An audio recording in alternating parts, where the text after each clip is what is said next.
Let's see. Spaghetti!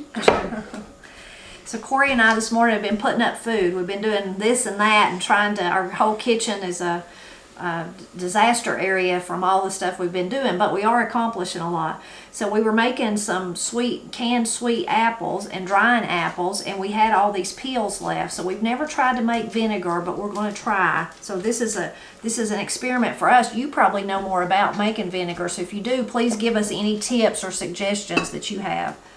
We're going to put all of our scraps in here. I can't see. I may be making it worse there. No, you got it. Woo! Sorry. That's all right. Get all those goodies in there. Okay. So then we've got 2 quarts of water, and we mixed a tablespoon per quart is the recipe that we found. So we're going to try that. We're going to pour it in. If I can do it without spilling.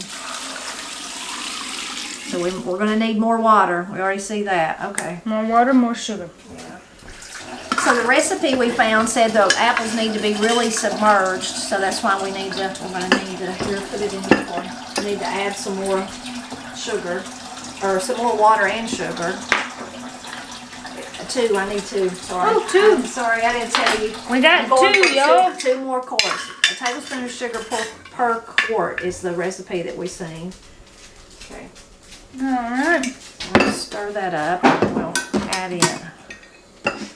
Maybe that'll cover them. Oh yeah. So now we got to figure out a way to weight it down. I wonder what we did with the little the ones I used for my pickles. I think I know where they're at over here. Smells like apples. It's gonna work. It may not get all of them. What do you think? You think that's good enough? Yeah, it's probably fine.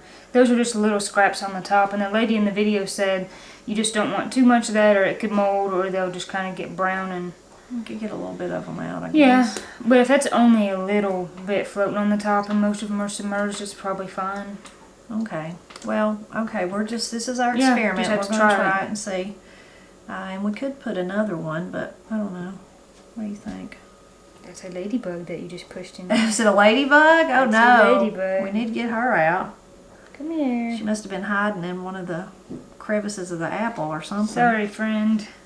Yeah, I think she's already gone. Yeah. Okay. So now that we've got this, we're going to cover it, was it just with a loose cloth, and then put it in a cool, dark place for 2 weeks.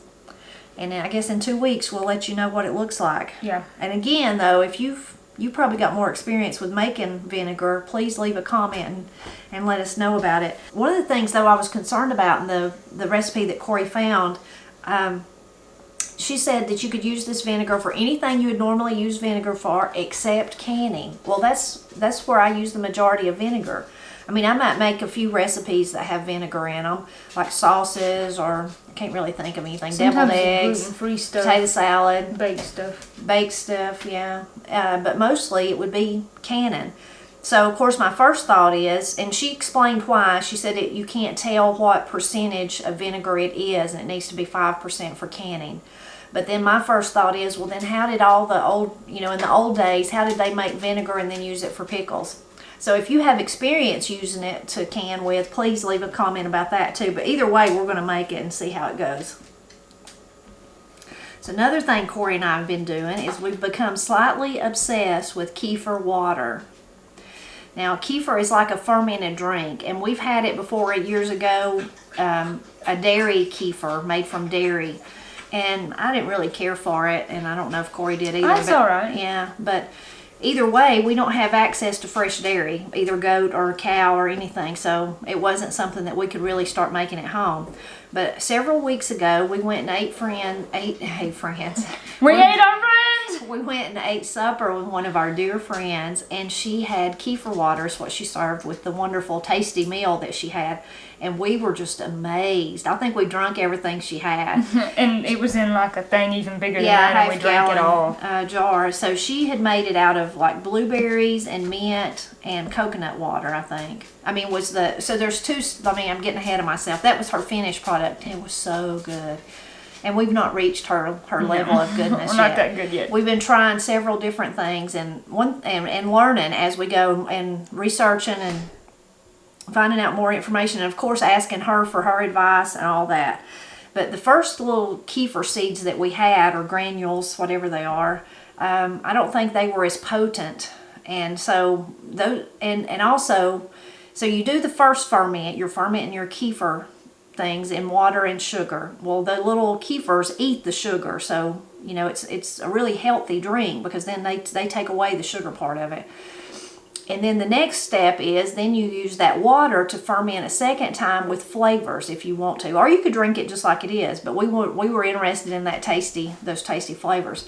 So the first few batches that we made, we just let go too long. We like left them 3 days or something, and they just tasted really fermenty. They wasn't horrible. No, but it wasn't something that we would enjoy drinking. No, it's like if you've ever been eating a handful of blueberries and you eat one that's like, oh man, this has been in the bottom of the pile for a long time. Yeah. That's what it tasted like. Yeah. So then I started researching more, and I discovered a lot of people saying, well, if your kefir grains are not really good ones, then you may never get a full ferment. Like, the point of the fermentation is that it's going to give you probiotics, which would be good for you, but also adds fizz because of those natural gases that are released. So we bought some different kefir that was much bigger granules, and so we've been trying it.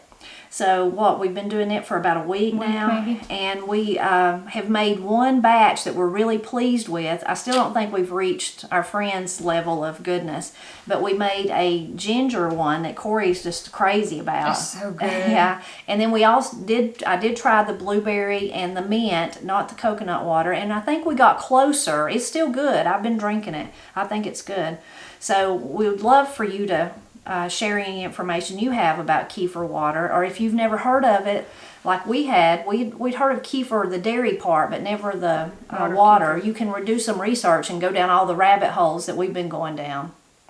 So today, we're by no means experts, so we're not ready to tell you how to do anything with the kefir water. We're just showing you what we've been doing, and then if you're a kefir water expert, you can tell us what we're doing wrong. So, but today's the day that we're going to strain off our liquid, and so that we can do our second ferment and then restart our kefir again. I don't know if you can, how good it shows up. Can you see in the bottom? So those are like little grains. They're kind of like jelly, translucent. Kind of reminds you kind of rock salt, if you've ever seen rock salt, except they're totally different texture. They're more soft.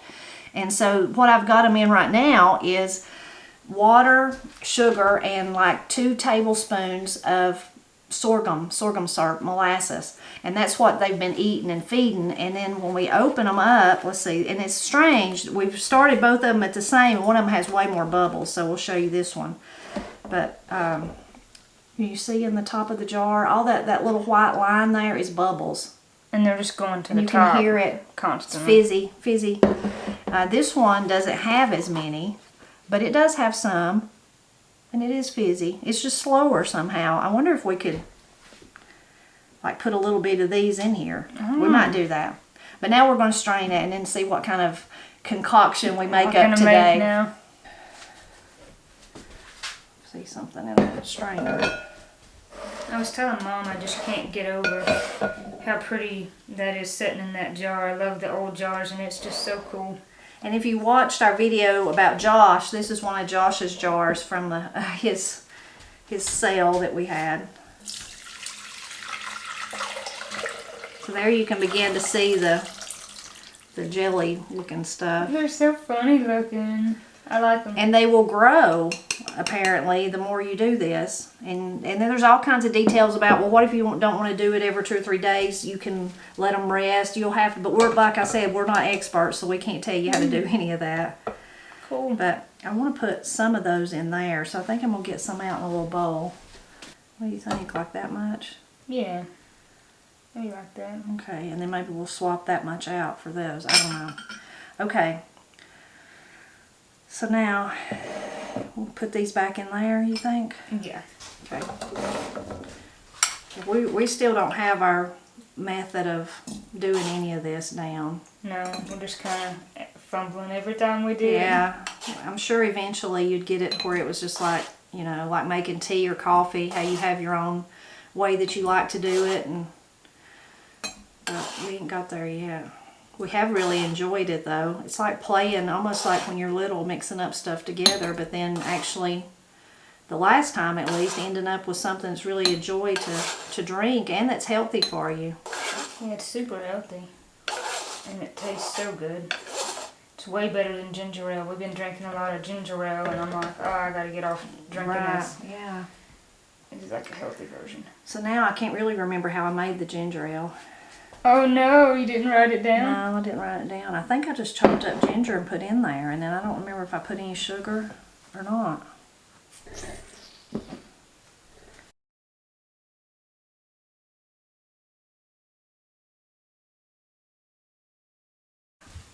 Really? Okay, which one was that? Okay, we're going to go for another ginger one with this one. So we've chopped up some ginger, and then we're going to need a bowl or something. No, get that bowl underneath there. There you go. Better get my cannon thing. Gonna call the red.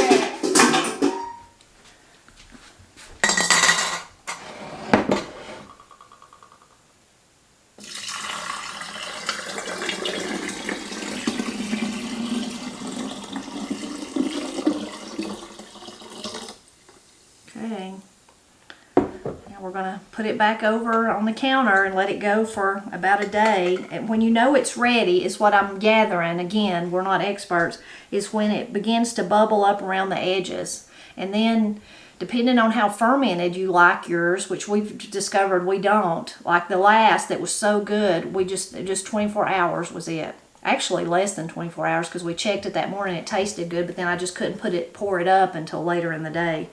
So that's something, I guess, if you're drink kefir water, you'll just have to figure out how you like it. And you can, it's like other things like kombucha and those kind of things. If you put it on really tightly, there's a chance that it could explode on you or something. But that's also how you get those bubblies. But we just put a paper towel with a rubber band, and it's pretty bubbly, isn't it? Yeah. So we're just going to do that again, I guess. So there's one jug. Ready to go. Now, what are we going to do with our next one? I don't know. People said that you could put dried fruit in it, like raisins. You want to try raisins? Yeah, but I wonder, would you just do straight raisins or do something else with it? No, you could do. I mean, the blueberry mint was pretty good. Or I didn't use mint. I said that, but it was actually lemon balm. So raisins. What would go with raisins? We've got rosemary outside. We've got rosemary and raisins. Boy, that'd be weird. We've got lavender. We've got basil. I think lavender would be good, but I love lavender, so. Well, heck, let's just. Whoops! I went a little grain. Can you touch them? You probably not. So apparently you don't have to, because I keep throwing them out. They look so just squishy. They are. I think. Here, you want to touch that one? No, my hands are not clean, so I probably shouldn't. Well, I just wiped it all over the table. Okay, it's probably fine. So now, you want to do the raisins? Yeah, wait ahead. Get the I'll raisins. go get some raisins. That's gonna. You don't know. We might discover something that no one else has ever had before.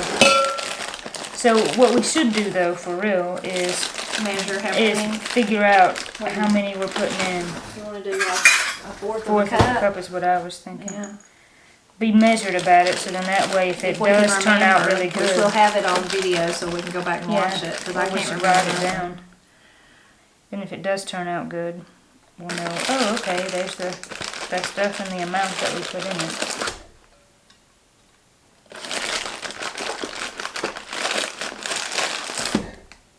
Alright, that's good enough. Okay.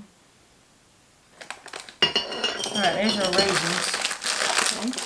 Are we really going to go put that? Maybe we should put half a cup. You think so? Yeah. Alright. Want me to go get some lavender? If you want to. There's some lavender leaves. Yeah. It's in the herb bed out there.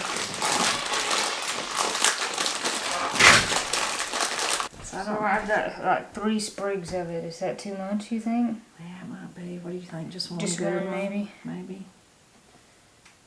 This is so weird. It's tempting to put more, though. Maybe we should just try one. I mean, I don't know, lavender's strong, but Okay, we'll try one. I don't know. Let's see.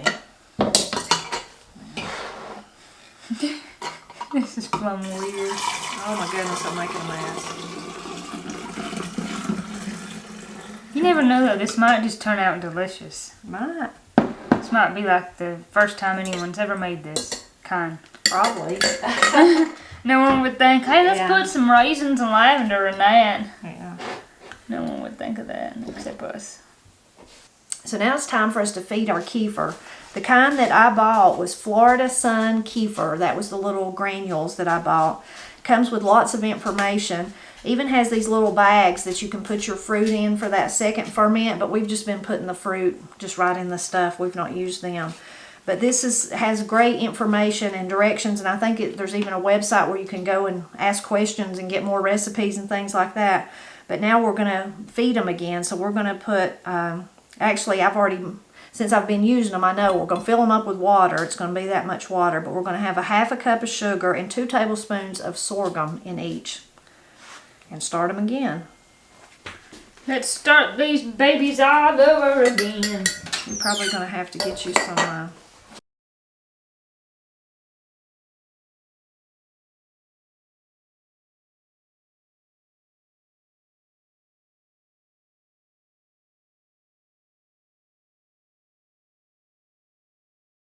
Okay, now we've got them fed, so we're going to put them back over on the counter. Let's see, we need more rubber bands, don't we, Corey? What have I done with rubber bands? So a lot of people that drink this water, they look at it as a kind of an alternative to soda, to Coke. We would say Coke. We say everything's Coke, whether it's a Mountain Dew or a Sprite or whatever. And we've not really ever been people that drink a lot of Cokes, but... And we used to drink, a lot of the time we drank sweet tea. Sweet tea was my drink of choice my whole life growing up. Well, then I had a bout of an illness, and then I couldn't drink sweet tea anymore. And Matt can either drink it or not. He don't really care that much, so I just quit making it. So mostly we drink water. Matt drinks coffee, of course. I drink Postum, and we drink milk. Every once in a while, Matt will want some kind of soft drink, especially if you're out somewhere eating. But mostly we stay away from soft drinks of any kind. But this is kind of like because it has that bubbliness, it's kind of like it makes you feel healthy because you're drinking it, because it's supposed to be good for you. But then it's got that fizz that kind of makes you feel like you're getting to splurge too. You're getting to have a soft drink when you normally don't drink them. And a lot of people, if you do research and find out more information, that's what they call it. They call it like making soda at home, especially the ginger ale. That was really good. So we've achieved that one. Now who knows if the raisins and the lavender, what that'll turn out, but we'll keep you updated. I've been growing nasturtiums for years, for literally years. I love them. I love the way they flow. I love their big leaves. I love the flowers. I love that they're edible. But this year I found out, thanks to a wonderful subscriber, that they also have antibiotic qualities, or medicinal, that you could use them medicinally for an antibiotic. So Corey made us 2 jars full of nasturtiums. Super easy. It was just chopping up the leaves, putting them in vodka. Is that what you used, in vodka? And then putting them in the cabinet so we can use them in the future. So we're really excited about them. Not that we want to be sick. Of course we don't want to be sick. But if we are, we're really excited about trying this.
Today I'm going to try a different kind of pepper pickle that I've never tried before.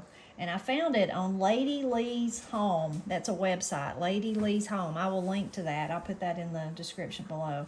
But first of all, it's kind of like a pickle and a ferment. So first of all, I've got a sterilized half-gallon jar. You could use a smaller jar. And I've got my pickles, and I'm just going to pack them in there. She suggested for little ones like this to kind of, first of all, you need to cut the stem off.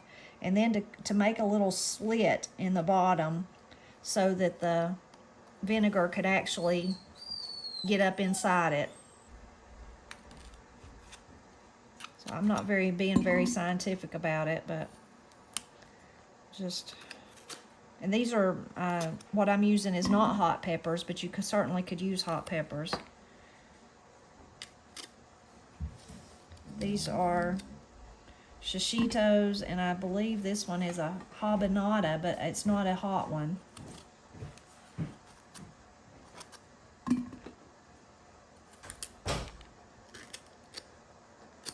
And if you wanted to, you could certainly, I think in her description, she said you could cut them apart if you were using bigger peppers and take the seeds out, but I'm just not going to do that.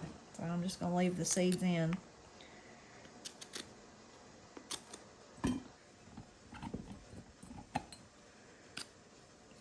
As far as flavoring it, or using what kind of seasoning or flavoring you want to do, she said that was kind of up to you, but she used garlic, so that's what I'm going to do. I've got several garlic cloves that I'm just going to put down in there. I should have probably put them as I went, but it'll be okay.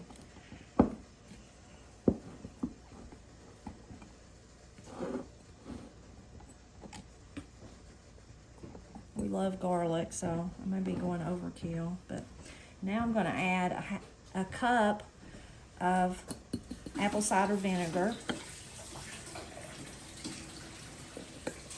And then the rest of the way up, I'm going to fill it. I've got some water heated with salt that I boiled a little, and then I'm going to fill it the rest of the way up with that.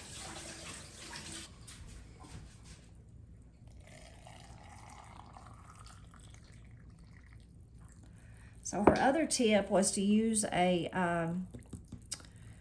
fermenting weight to kind of keep them below, the peppers below the brine, but I don't have a fermenting weight, so I'm not going to do that. You could also use like a little plastic bag full of water or something, but mine are pretty tight in there, so I think they'll be okay. Now I'm going to put a lid on it tightly and kind of shake it up and down to mix the vinegar with the water. Let's see if I need to add maybe a little bit more water. It smells good already. And then I'm going to leave this on loosely and let it sit over on the counter. And so her directions are that it'll ferment for about a week. After 3 or 4 days, you'll notice it getting cloudy and the peppers kind of changing color. Then after another 3 or 4 days, it kind of clears up. It doesn't go clear like it is right now, but it gets slightly clearer, and then she says that's when you know that it's through fermenting and you can put it in the refrigerator and begin to enjoy them. So we'll see how it goes.